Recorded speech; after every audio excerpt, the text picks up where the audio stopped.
বুঝলেন, আইনে আছে তো। আসানসোলে ফাঁড়ি ভেঙেছিল, তোদের কাছে টাকা নেই। লুক আউট, যারা অ্যাবসেন্ট হয়ে গেছেন লুক আউট নোটিশ হবে, সম্পত্তি বাজেয়াপ্ত হবে, আইনে যা আছে হবে। তো আমার নিজের মতো করে করবো না।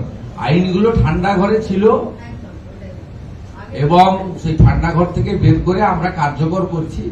আরো কড়া আইন হোম ডিপার্টমেন্ট আনতে চলেছে পশ্চিমবঙ্গ বিধানসভার এই বাজেট অধিবেশনে। আরো কড়া আইন আনতে চলেছে, যে আইনের ফলে এখানে এই ধরনের কাজ করতে 4 বার ভাববে। ওই বীর বিপ্লবীরা এখন ফলতার ছেড়ে পালিয়েছে, নেই কেন, ওটা ফাঁকা যায়। যেখানেই থাকুন একটাকেও ছাড়া হবে না।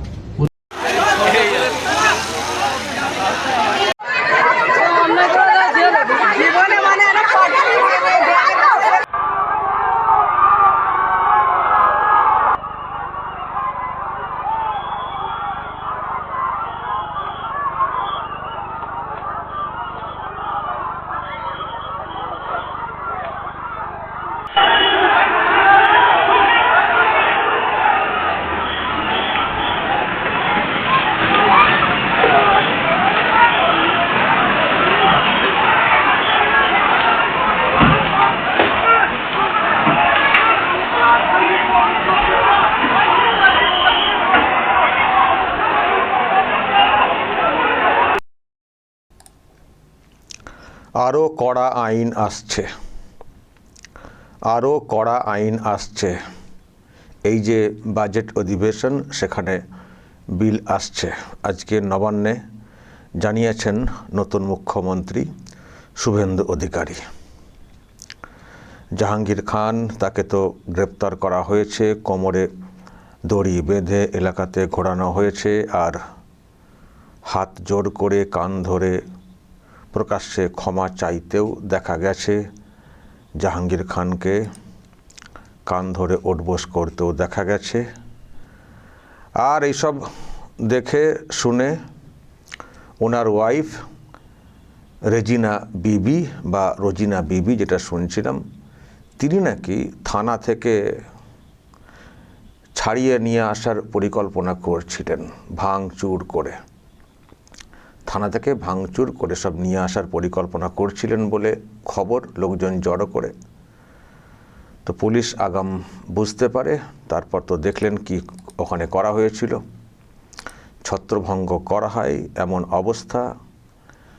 এমন অবস্থা যে একেবারে পড়ি কি মরি পুকুরে ঝাঁপ দিয়েও অনেকে দ্রুত পালানোর চেষ্টা করেন, কিন্তু তাতেও রক্ষা হয়নি। আপনারা শুনেছেন, ধরপাকড় করা হয়েছে। এবং জাহাঙ্গীর খানের ওয়াইফ, যার কথা বলছিলাম, রোজিনা বিবি, তার নামেও অভিযোগ হয়েছে। এই যে হচ্ছিল হামলা ইত্যাদির পরিকল্পনা, তার নামেও অভিযোগ হয়েছে। কঠিন কঠিন সব ধারাও দেওয়া আছে। এমনকি বিস্ফোরক আইন, বিস্ফোরকের যে ধারা, সেগুলো।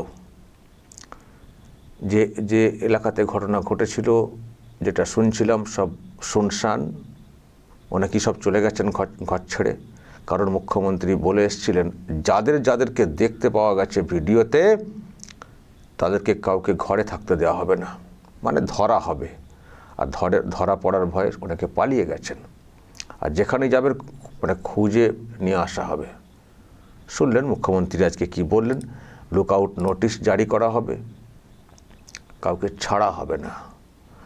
আর সেদিন যে কথাটা বলেছিলেন তার একটা ব্যাখ্যা এখানে কোনো এক সাংবাদিক চাইছিলেন, যে সম্পত্তি বাজেয়াপ্ত যে বিষয়টা, উনি বললেন আইনে আছে তো এটা। আরে আইন তো সব ঠান্ডা করা ছিল, এক্সিকিউট করা হচ্ছিল না, সেগুলো হবে। আসানসোলে হয়েছে, আরও আইন আছে, মানে এরকম করলে তাদের সম্পত্তি বাজেয়াপ্ত করে ক্ষতিটা পূরণ করা যায়, আছে তো। তো আইন মোতাবেক হবে, যা হওয়ার আইন মোতাবেক হবে। তারপরে না পেলে লুকআউট নোটিশ, তারপরে সম্পত্তি বাজেয়াপ্ত, যা হবে আইনের মাধ্যমে হবে। কিন্তু এখানেই থেমে থাকছেন না নতুন মুখ্যমন্ত্রী। তিনি কোথাও ফিল করছেন আরও কঠোর হতে হবে সব কিছু, আরও কঠোর হতে হবে সব কিছু, যাতে করে ঘূর্ণাক্ষরেও বা কোনোভাবে মানে নতুন করে এই রকম কোনো পরিকল্পনা, হামলাবাজি ইত্যাদির মাথায় না আসে। এমন কঠোর আইন তৈরি করতে হবে এবং দৃষ্টান্তমূলক এমন শাস্তির ব্যবস্থা করতে হবে যাতে করে এই ধরনের কথায় কথায় ঘেরাও করব, রাস্তা অবরোধ করব, থানা ঘেরাও করব, পুলিশকে আক্রমণ করব, ভাঙচুর করব, সম্পত্তি মানে সরকারি সম্পত্তি, পুলিশের গাড়ি ইত্যাদি ভাঙচুর করব, অগ্নিসংযোগ ঘটাবো, এইসব মানে ভুলেও না কেউ ভাবতে পারেন এমন কঠোর ব্যবস্থা হবে। যে আইন আছে সে আইনটাকেও ঠিক করে ব্যবহার করা হচ্ছিল না, আর উনি কোথাও ফিল করছেন আরও কঠোর হতে হবে, আরও কঠোর হতে হবে, যাতে করে এই ধরনের ঘটনা ঘটানোর সাহস আগামী দিনে কেউ না দেখাতে পারেন। তাকে 4 বার কেন, উনি একটা সংখ্যা বললেন, ভাবতে হবে যে একবার যদি পুলিশের এতে পড়ে যায় তাহলে কিন্তু আমাদের জীবন ঝরঝরে একেবারে সব যাচ্ছেদে অবস্থা হয়ে যাবে, লজ্জরে হয়ে যাবে। মানে এইরকম দেখুন, একটা সমাজ ব্যবস্থা ভালো চলবে যখন সত্যি আইনের প্রতিষ্ঠা থাকবে, যখন সত্যি পুলিশের প্রতি একটা ভয় কাজ করবে। পুলিশ বলতে কি মানে ব্যক্তি মানুষ না, মানে আইনের প্রতি যখন মানুষের একটা ভয় থাকবে যে আইন লঙ্ঘন করলে কড়া হয়ে যাবে আইন, আমাদের খুব খারাপ অবস্থা হয়ে যাবে, এই ভাবনা, এই ভয় যদি থাকে না তাহলে মানুষ দেখবেন আইনকে মেনে চলবেন, চলতে বাধ্য হবে না। যখন এরকম কনসেপ্ট এসে যায়, ধর আইন আছে তো কী হয়েছে, কী হবে, ও তো আমাদের সরকার, কেউ ভাবতে পারেন। আবার কেউ ভাবেন ও তো পুলিশ, কিছু দিলেই তো হয়ে যাবে, ভাবতে পারেন। কিন্তু আমাদের তোমাদের সরকার না, সরকার জনগণের, আইনের প্রতিষ্ঠা করার সরকার। আর আইন লঙ্ঘন করলে কোনো রেয়াত নেই, পরিচিতির কোনো ব্যাপার নেই, টাকা পয়সার কোনো ব্যাপার নেই, সোজা শ্রীঘরে এবং কঠিন ব্যবস্থা হবে। এইটা মাথায় ঢুকে থাকলে না অন্যায় করতে মানুষের হাত কাঁপবে, পা কাঁপবে।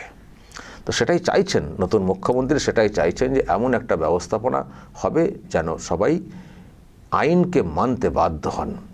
দেখুন, এমনি যারা সুশীল, সভ্য, ভদ্র, তারা তো এমনিতেই আইন মানেন এবং আইন মেনে চলাটাই হচ্ছে নিয়ম। একটা গণতান্ত্রিক দেশে একজন সাধারণ মানুষ তিনি আইন মেনে চলবেন। আইনটা কি আছে সরকার পক্ষ নিশ্চয়ই সেটাকে ব্যাখ্যা করে দেবে, বলে দেবে, তো সেটা শুনে মানবেন। অনেক সময় ভুলে অনেক কিছু মানুষ করে ফেলেন, সেক্ষেত্রে ক্ষমার জায়গাও আছে, কিন্তু জেনে বুঝে আইনে আছে যে এগুলো করা যাবে না তারপরেও করবেন, রেয়াত পেয়ে যাবেন, সেসব যুগ আর নেই। এখন সরকার পাল্টে গেছে এবং এই মুখ্যমন্ত্রীকে যেভাবে কঠোর হিসেবে দেখছি, ইনি ছাড়ার লোক না আর ভোলার লোক না। কোনো কিছু হয়েছে ভুলে গেছেন তা না, সব কথা মনে রাখেন। আমি আগেও বলেছি যে উনি যেন একজন চলমান লাইব্রেরি, পাঠাগার, ডেট তারিখ সব বলে দেবেন, কোন সময় হয়েছে, কোথায় হয়েছে, কী নাম, পশ্চিমবঙ্গটাকে হাতের তালুর মতো করে চেনেন। ফলে অন্যের সঙ্গে পাঙ্গা নেওয়া বা লুকোচুরি খেলা, নানান কর্ম করে এতটা সহজ না। তো এখন কোথাও ফিল করেছেন নতুন আইনের বিল আনা প্রয়োজন রয়েছে যদি পশ্চিমবঙ্গকে পুরোপুরি ঠান্ডা করতে হয়। আমি যেটা বলবো, আমি আমার যে কমিউনিটি তাদের উদ্দেশ্যে একটু বেশি করে বলবো, কারণ তাদের দিক থেকেই উগ্রতা বেশি করে আমরা দেখি। দেখছেন তো কতগুলো তো দেখে ফেললেন।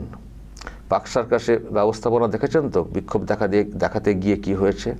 আর ফলতাতে এই যে জাহাঙ্গীর খানের ব্যাপার তো হয়েইছে, যা করেছেন তার তো একটা হচ্ছেই, কিন্তু তার সমর্থনে, তার মুক্তির দাবিতে রাস্তায় নামতে গিয়ে আজকে কতগুলো পরিবারের হাল খারাপ হয়ে গেল বুঝতে পারছেন। আজকে জাহাঙ্গীরকেও পস্তাতে হবে যে আমি তো জেলে আছি, আবার আমার বউটাও এইরকম করে ফেললো, সেও তো, তারও তো জেল। আর পরিবারের যদি আরও, আমি জানি না বাচ্চা কাচ্চা কেউ আছে কি না, এবার বুঝবেন জাহাঙ্গীর, বুঝবেন, তার বউকেও, তার ওয়াইফকেও বুঝতে হবে যে কী থেকে কী হয়ে গেল। কিন্তু এগুলো না এক একটা উদাহরণ। সরকার কেন এগুলো করে? সরকার তো সবার ক্ষেত্রে তার সবাইকে তো ব্যবস্থা নিতে পারে না। সরকার কিছু ব্যবস্থা নেয় এবং সেখানে এমন কঠোর অবস্থান দেখিয়ে দেয় যাতে করে অন্যরাও সতর্ক হয়ে যান। এটা একটা সরকারি সিস্টেমের কাজ, যে এমন ব্যবস্থা নেব, এমন কঠোর অবস্থান নেব, এমনভাবে সেটা বার্তাটা দেব যাতে বাকিরাও সতর্ক হয়ে যান, এই সব কাজকর্ম থেকে নিজেদেরকে বিরত রাখেন। এটা তো সরকার করতে চাইছে। ফলে এই যে দৃষ্টান্তমূলক ব্যাপার স্যাপার দেখতে পাওয়া যাচ্ছে, কি হলো, কি ছিল, সেখান থেকে কি হয়ে গেল। ফেসেছিলেন শুধু জাহাঙ্গীর, এখন ফেসে গেল গোটা পরিবার, তার ওয়াইফ সহ। ফেসে গেলেন বলতে অন্যায় করেছেন তাই ফেসেছেন। অন্যায় করেছেন বলে ফেসেছেন। পাক সার্কাস যাদেরকে ধরা হয়েছিল দেখেছেন।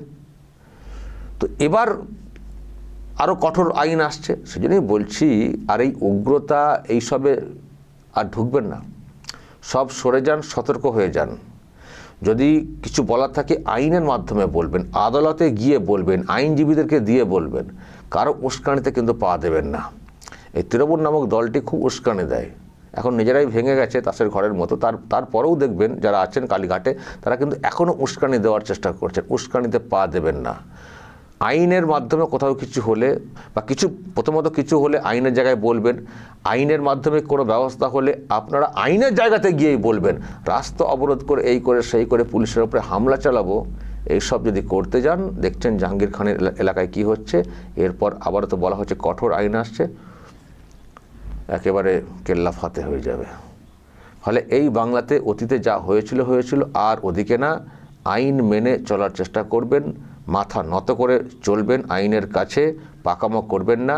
আর এই সব তোলাবাজি, হুজ্জুতি, মারামারি, খুনোখুনি, কাটাকাটি এইসব ছাড়ুন। ওইসবের রাজ এখন আর নেই, আগের রাজে ছিল।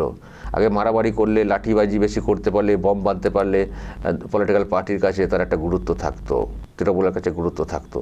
ওইসবের এখন ওইসবের যে মানে অ্যাক্টিভিটি, ওইসবের ভ্যালু এখন আর কিছু নেই, এখন জিরো হয়ে গেছে। বরং ওইসব করলে সোজা জেলবন্দি। ফলে ওইসবে না গিয়ে ছেলে মেয়েদেরকে নিয়ে ভালোভাবে বাঁচতে শিখুন, ছেলে মেয়েদেরকে পড়াশোনার দিকে ঠেলুন, আধুনিক শিক্ষায় শিক্ষিত করুন, নিজেরা কাজকর্ম করুন নিজেদের যোগ্যতা অনুযায়ী। যেমন যোগ্যতা আছে সেই যোগ্যতা অনুযায়ী কাজকর্ম করুন। বেশি পলিটিক্স, বেশি এটা সেটা নিয়ে বিতর্ক, বেশি আড্ডাবাজি এইসব নিয়ে করবেন না। কাজে মন দিন, ছেলে মেয়েদেরকে পড়াশোনার মধ্যে ঢোকান। ফালতু জিনিসে নিজেদেরকে জড়াবেন না। যদি জড়াতে যান গোটা পরিবার জড়িয়ে যাবে। বুঝবেন তখন, যখন জেলে ঢুকে যাবেন তখন ভাববেন কি ভুল করেছি। দর্শক বলবেন যদি আপনাদের এই নিয়ে আরও কিছু বলার থাকে অবশ্যই বলবেন। মুখ্যমন্ত্রীর এই যে অবস্থান, পুরোপুরি এই যে পাথরবাজি, এই যে মানে গুন্ডামি, মানে এই যে বিষয়টা, উৎপাত, এটাকে দমন করার জন্যে বা পুরোপুরি শেষ করার জন্যে যে উদ্যোগটা নিচ্ছেন, আপনাদের কি মতামত বলবেন যা বলার, এবং নজর রাখবেন আরামবাগ টিভিতে।